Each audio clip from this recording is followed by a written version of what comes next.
내가 천국 열쇠를 내게 주리니 내가 땅에서 무엇인지 매면 하늘에서도 매일 것이요 내가 땅에서 무엇인지 풀면 하늘에서도 풀리리라. 저희가 섬기는 것은 하늘에 있는 것의 모형과 그림자라. 모세가 장막을 지으려 할 때에 지시하심을 얻음과 같으니 가라사대 삼가 모든 것을 산에서 내게 보이던 본을 쫓아 지으라 하셨느니라.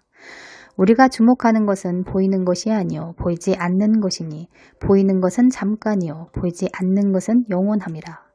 보이는 세계를 현상계, 물질세계, 자연계라고 합니다. 우리 눈에 보이는 세계는 눈에 보이지 않는 영적 세계의 그림자라고 히브리서는 말씀합니다. 또한 성경은 눈에 보이는 자연계가 있고 눈에 보이지 않는 영역, 곧 영의 세계가 있다고 말씀합니다. 하나님은 영이시니 예배하는 자가 신령과 진정으로 예배할지니라. 하나님은 영이시고 우리도 영적인 존재라고 말씀합니다.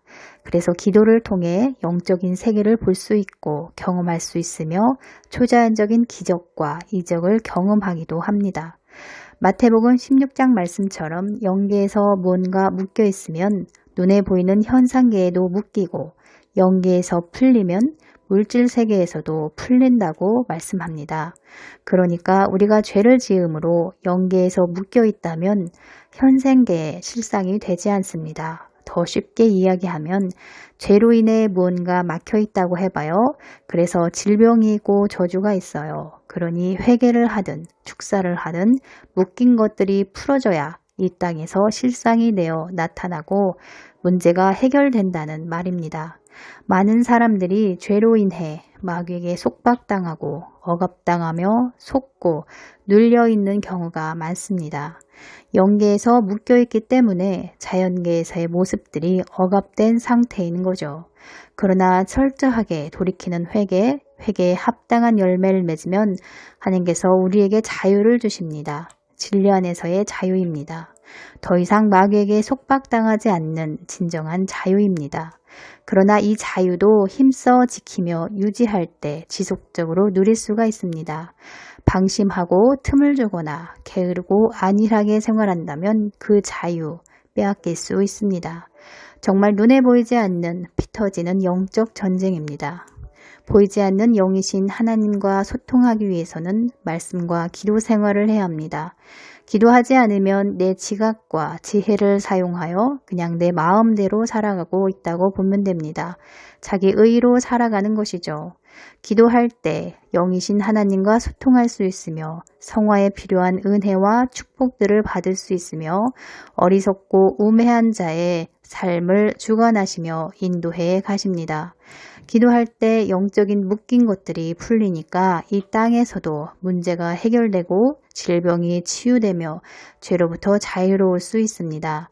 그러나 이 모든 것을 받아 누리려면 믿음이 필요합니다. 기도했지만 믿지 않으면 실상이 되지 않습니다. 오직 믿음으로 구하고 조금도 의심하지 말라. 의심하는 자는 마치 바람에 밀려 요동하는 바다 물결 같으니 이런 사람은 무엇이든지 줏게 얻기를 생각하지 말라. 두 마음을 품어 모든 일에 정함이 없는 자로다.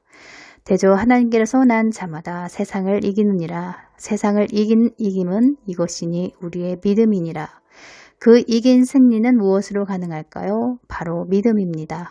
그분을 믿을 때, 그분의 이름을 믿을 때, 인도하심을 믿고 순종할 때, 경건의 연습을 할 때, 말씀과 기도로 무장하면서 이기는 것입니다. 인도하심에 순종하지 않는데 믿음이 어떻게 자라겠습니까? 기도했는데 인도하심도 응답도 없다면 어떻게 믿겠습니까? 그분을 경험하지 않고 어떻게 그분을 믿겠습니까? 믿음이 자라지 않습니다. 불순종하기 때문에 내 마음대로 내 뜻대로 내 감정과 생각을 더 중요시 여기기 때문에 믿음이 자라지 않습니다.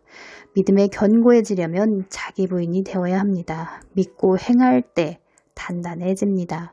그 행함이 차곡차곡 쌓여야 반석에 세워지고 견고해집니다. 내가 만일 환난 날에 낙담하면 내 힘이 미약함을 보임이라. 일상이 평탄하고 아무 일 없으면 자신이 믿음이 좋은 줄 압니다. 내 믿음의 어떠함은 고난 가운데 어려움 가운데 나타납니다. 배반하는가, 원망 불평하는가, 아니면 묵묵히 감내하며 순종하는가.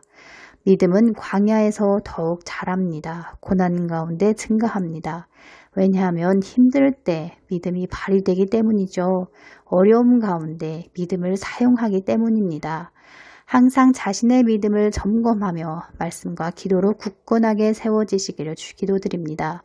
끝으로 아버지께서 주신 말씀 전해드립니다. 내 이름으로 일컫는 내 백성이 그 악한 길에서 떠나 스스로 겸비하고 기도하여 내 얼굴을 구하면 내가 하늘에서 듣고 그 죄를 사하고 그 땅을 고칠지라.